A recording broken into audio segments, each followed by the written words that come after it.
Құрметті Астана қаласының тұрғындары, нөмір 2 сайлау округінің Есіл және Сарыарқа ауданының сайлаушылары, мен Тойболдин Шоқан Қапсеметұлы, Жетісу өлкесінің тумасы, Алматы қаласының тұрғынымын. Сіздерге үндеу салып отырғаным, сіздердің нөмір 2 сайлау округіңіздарыңыз бойынша Қазақстан Республикасының Мәжіліс парламент депутаттығына талапкер Рахимбеков Төлеутай Сатайұлын 1981 жылдан бері танитынымды айта отырып, ол нағыз, білімді, алғыр, адал азаматқа дауыс бересіздер деп сендіргім келеді. Төлеутай студенттік кезден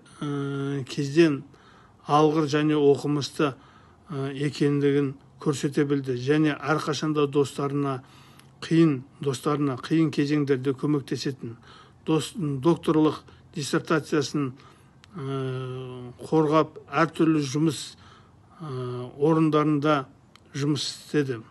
Соның ішінде ауыл шаруашылығының саласында өте жоғары білімді деңгейде меңгерген маман екенін көрсете білді. Төлеутай Сатайұлы Қазақстан Республикасының Мәжіліс парламентіне депутаттыққа лайық азаматтың бірі. Құрметті сайлаушылар, егер сіздер Рахимбеков Төлеутай үшін дауыс берсеңіз,